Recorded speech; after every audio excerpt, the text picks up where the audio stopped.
What's up, guys? Nostal-Gi-Oh here, and today we're going to be looking at another Master Duel deck, and it's going to be Normal Summon Sangan, the deck. This is also Rose, Tenyi, really whatever way you want to refer to it, but Normal Summon Sangan equals 3 Negates, which is pretty gross, and I will show you the combo at the end. I do have a replay. We're just going to watch through the replay, and it'll be a good time. Anyway, before we get into it, like, comment, subscribe, do those things for me, please. And also, if you do buy IRL TCG cards, I do have the TCG affiliate link in the description down below. Costs you no extra time or money, and directly supports the channel. Anyway, let's get into this. So this is, unfortunately, on my alt account on my phone. So I won't be able to, I do own these cards, just not on this account. But yeah, the deck's insane. Trust me, the deck's crazy. So let's get into it. So we'll just do it in order, because like if I do it out of order, it's kind of weird. But so start off the deck.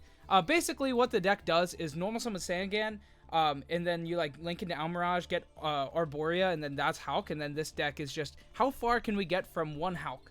That's really it. Well, all it is just resolve Hulk. That's why we're playing called buys, the cross out designators, all that kind of stuff. And the deck has alternative plays as well that involve special summon Yang Zing, or special summon Tenyi, normal summon Rose Dragon, and it's a wrap from there. Then you make Baron, then you make Hulk, and it's insane.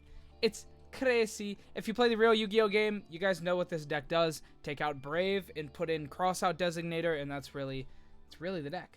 And of course, it does have like different combos and stuff, but anyway, let's get into it now. So we're starting it off the deck. One effect veiler. This is really just for cross out designator, but it still adds to our hand trap count, which is good because going second, like this deck can handle boards, but not like as effectively as if it could just go first. So you want a high amount of hand traps anyway. I do open 2 hand traps all the time with this deck, and it feels pretty crazy because that doesn't happen that much in Yu-Gi-Oh or in Master Duel, because I'm playing with like 10 hand traps.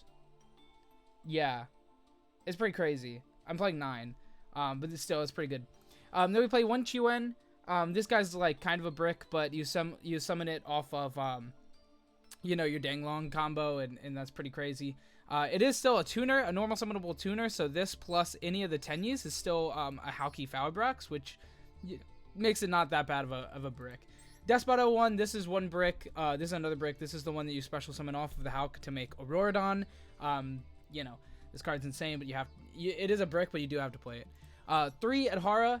So I'm just maxed out on the 3 good Tenyis. We have 3 Vishuddha, 3 Ashna, and 3 Adhara.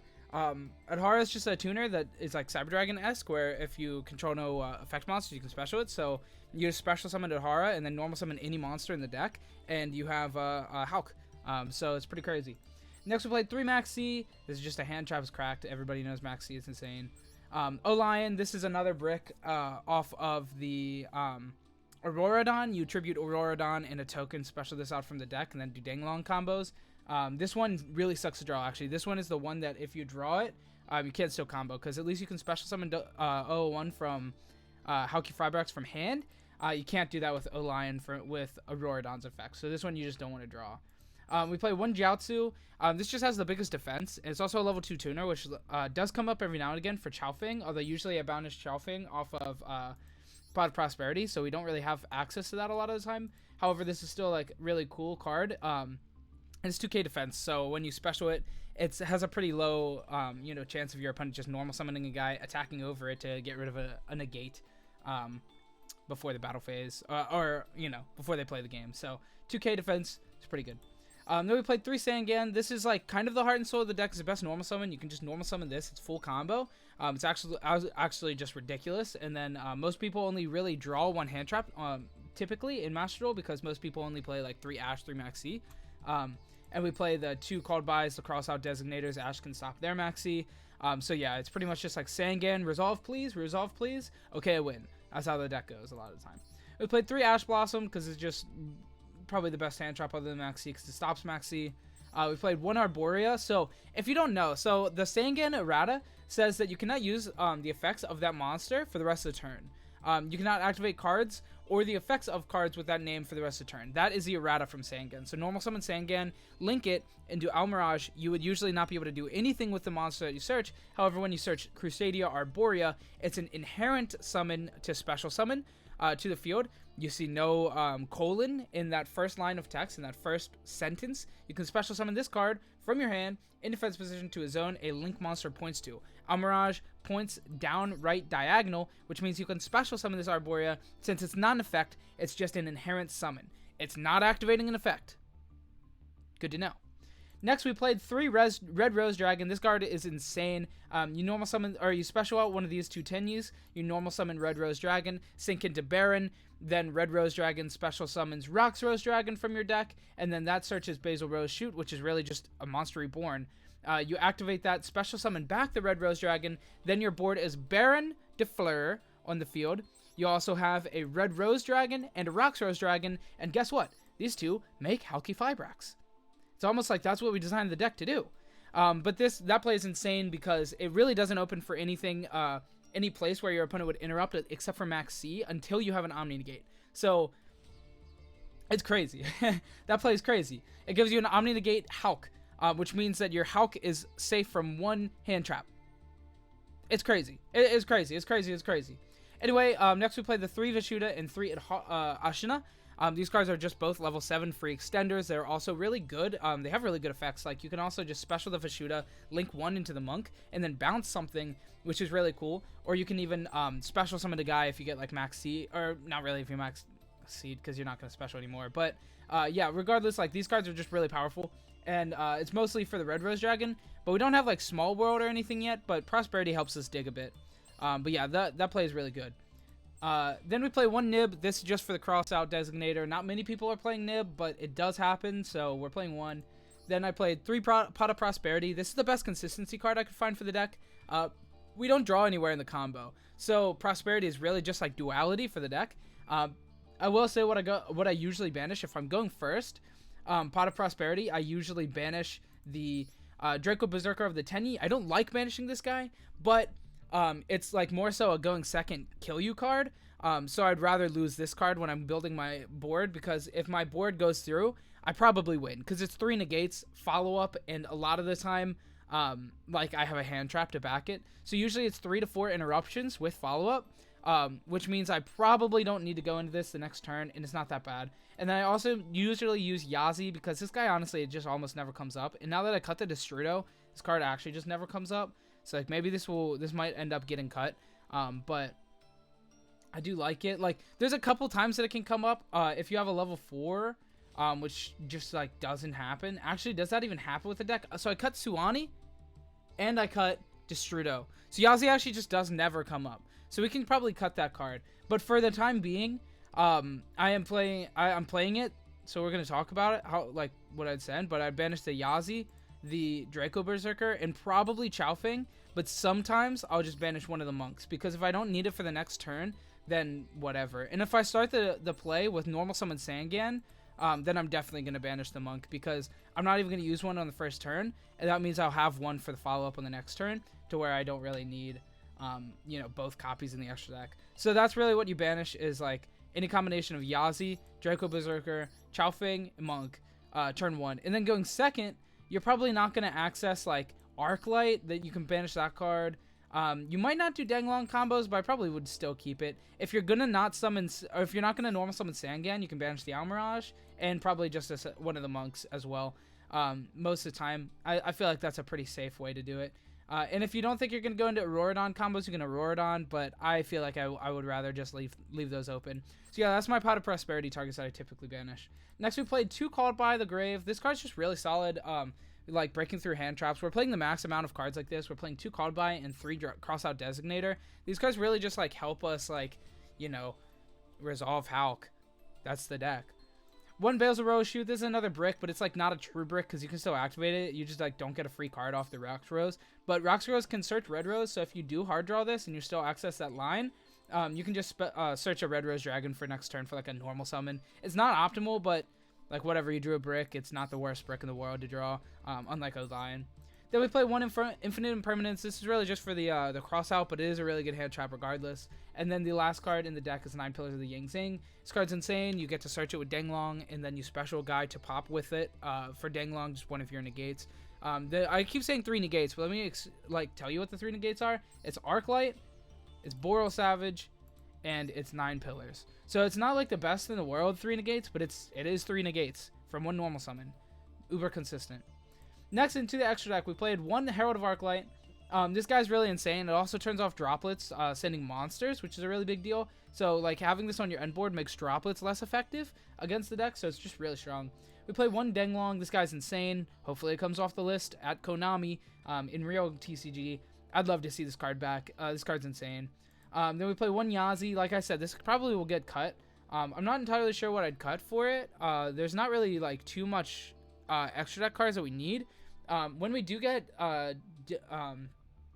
Destiny Hero Destroyer Phoenix Enforcer, I will play Vert and the Fusion Destiny and the bricks and stuff. That I'll play that engine, and we'll probably cut Yazi then for a DPE, and like because we would also need to fit Vert, which I don't know. Probably Chaofeng would get cut then, but yeah, Yazi could probably get cut. I'm not playing Destrudo or Suwani, and those are the cards that make this card like happen. But you can still do it with the Auroradon combo. But I'm not playing Mare, so it makes it a lot less effective going second. So maybe Mare could go into the deck too, but that's another brick, and I don't really want to add any more bricks. So yeah, for the time being, Yazi's in here, but it's probably going to get cut. Next we have Baxia. This card's insane. It's actually like absolutely insane. With an Adhara and a Tenyi monster, you can just make Baxia, spin 2, and then use its effect, tribute, or like pop a card on your field, and then special another monster from your grave. It's just an insane card. Like, it's just an absurdly good card. Then we play 1 Boral Savage. This card's insane. It's the combo. Like, you make it at the end of your combo, or during the combo. Draco Berserker, this guy's just really good going second, or like as follow-up if you didn't banish off Prosperity. It's pretty strong. It attacks a monster, and then it can attack another one and gain the attack of the first monster it attacked, which is pretty cool. And then it also has a similar to Ghost Ogre effect, where if a monster effect is activated, you can banish it. It doesn't negate it, but you can still banish it. It does count as an interruption, kind of, but it's not that strong. But it is a really strong card. Then we play 1 Chaofeng. This card, it doesn't come up very frequently. In fact, I've only made it 1 time so far, and it wasn't that good. You do have to make it with one of these cards, which you really only make it with Baxia and Adhara. That's usually what it is, and then it locks your opponent out from using light monster effects, which is pretty good. And Chaofeng actually has 3 really good effects, and that's the main one. It's just light locking. But when it's destroyed, it also searches a tuner, which can search Ash Blossom, which is like really interesting. Or you can even search Red Rose Dragon if you didn't access that part of the deck turn 1. You can get it on the next turn, and then like summon a Tenyi, and then summon Red Rose Dragon, and then go full like secondary combo with Baron and summon another guy. So it's not bad. Chaofeng, like, I'm serious, it like never comes up, but it does. And then also it has a weird third effect, where once per turn, when a monster your opponent controls is destroyed by battle, you can special a worm from your deck, which is like actually insane. Whose original attribute matches the original attribute of one of the monsters destroyed. So like we have a lot of them. It's a worm, so you can summon a dark or a light, which are like the main typings, but you also have earth, and I think that's it. Yeah, light, dark, and earth. But that's like a lot of types. You know what I mean? So like that definitely does come up. Like current Sword Soul players and stuff forget about that card all the time. It's crazy. That card actually, like, that effect is good. Then we play 1 Baron. This guy's part of the Red Rose Dragon combo, so of course we're playing it. Play Almirage. This is an engine piece, honestly. Like, you need to normal summon Sangan, turns into Almirage, which turns into Crusader Orborea, which turns into Hulk, and it's gross. So yeah, you definitely do need to play one of that card, unfortunately. 2 Monk of the Tenyi. This card, you could probably get away with 1, but like I said, I like to banish 1 off Prosperity a lot, and the second one does come up in elongated games. So, excuse me. So I would definitely recommend to still play 2. We got 1 Crystron. Halki-Fibrax is the main card of the deck. It's at 1 on the list, so, you know, I'd probably play 2 though, if we could, but we can't. 1 Nightmare Unicorn. Unicorn to access code is just a very strong kill button. And the next turn, you can do it almost like every time, just very effectively. Under an Omni Negate still, under the Boral load. So, it's pretty gross. Then we played the 1 Auroradon. And this guy's just like the Hulk to Auroradon combo.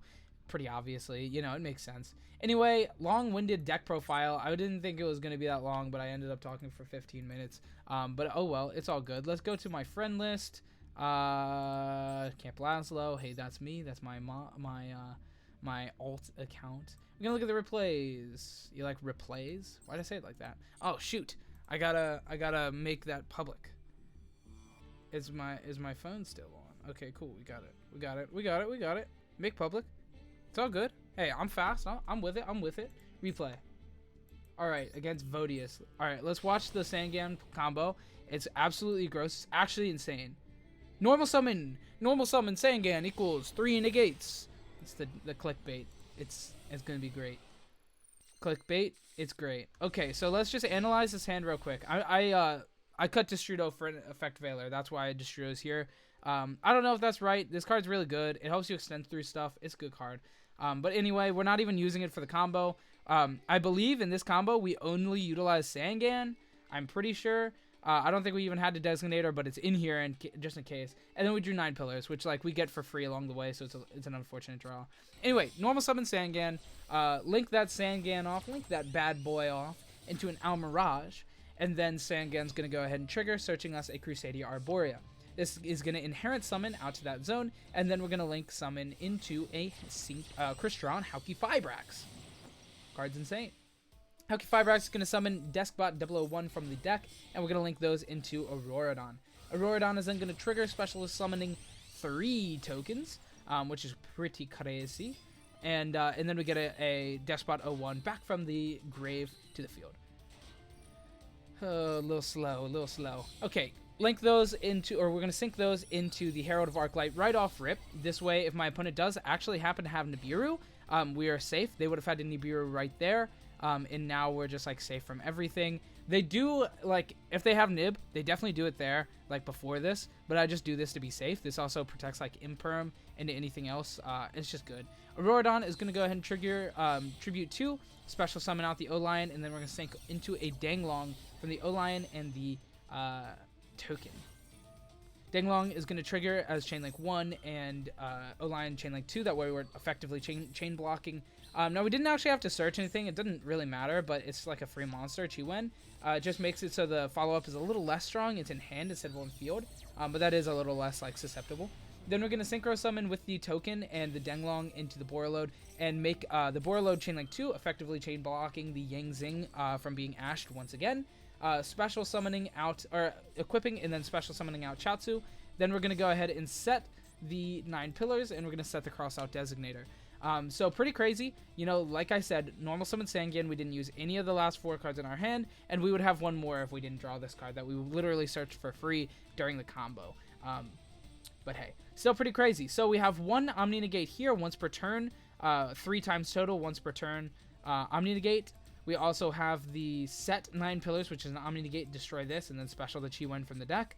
We also have the Herald of Arclight, which is an Omni Negate on field. So it's pretty crazy. That's 3 Omni Negates from normal summon Sangan. It's pretty good. Anyway, that is, I'm pretty sure my opponent just scoops here. I think they just like normal summon something and then scoop. Or yeah, okay. So they're playing Virtual World. I forgot. So I just like negate, and then I negate again, and then he scooped. But like, yeah, he wasn't gonna win this game. He goes Lao, and I'm like, okay, negate. Get him out of here, and then I think he just scoops from here. But yeah, you know, this deck's insane. Anyway, that is it for the video. Thanks so much for watching. I hope you guys enjoyed. If you did, leave a like, comment, subscribe, do all that. I like this deck a lot. I think it's my favorite deck right now in Duel Links, but I also like Thunder Dragon a lot. And I'm trying to make Thunder Dragon Despia, but I can't pull the Despia Ultra Rares, guys. I can't pull them. I'm sorry. I'm trying to make this video. I'm trying. I'm really trying. I can't get it. Soon.